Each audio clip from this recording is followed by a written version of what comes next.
All right, everybody, I got a very special treat here today. I'm going to be cooking up some Chinese luncheon meat. I saw this at the local supermarket and it was $2 and I just had to see what the fucking deal is with this. It looks fucking amazing. First thing to note here is it actually conforms to Canadian labeling standards. If you look at the ingredients, we've got some mechanically separated chicken, pork, water, wheat, flour. Um, I think what's happening, I bought this at a chain that's part of a sort of national grocery conglomerate, and they've actually got a chain of supermarkets that cater more towards Asian immigrants. I suspect what happened was they started making these for that supermarket, and then it just so happened that they needed some shelf space to fill or something, so they put these into the regular stores. So you end up with this weird Chinese, English, French labeling that you see now.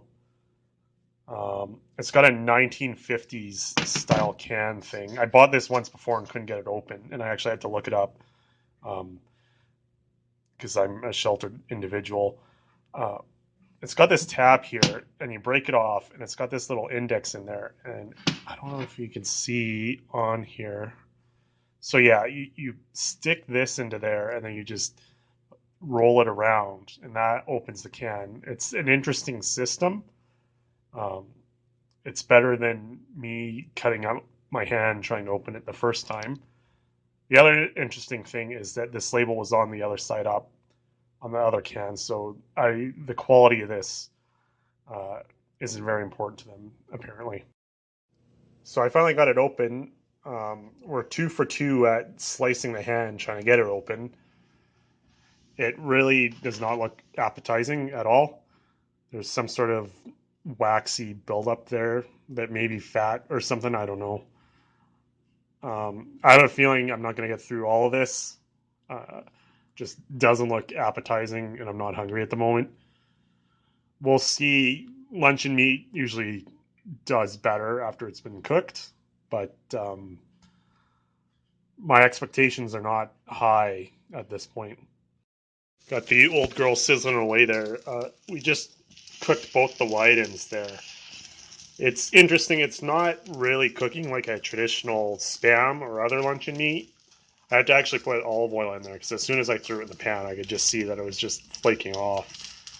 Um, so it's going to be interesting. I think the chicken kind of drives down the fat content, so you end up with this situation where you need something to kind of keep it from just burning and sticking to the pan. I'm going to try cooking all 4 sides just to really kind of get it cooking evenly. We'll see.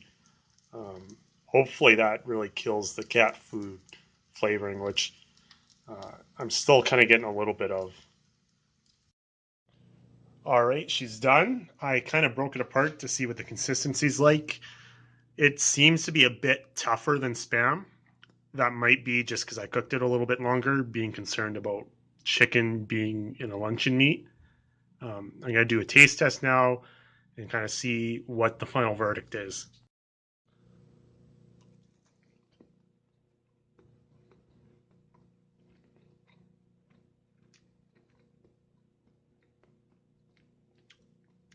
That's not good.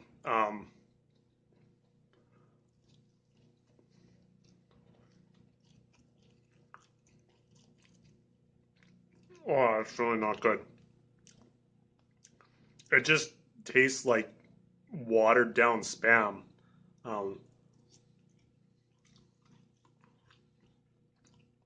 it's actually kind of, when you're eating a drumstick and you get like some of the tendon or ligament or whatever, it tastes a lot like that. Um,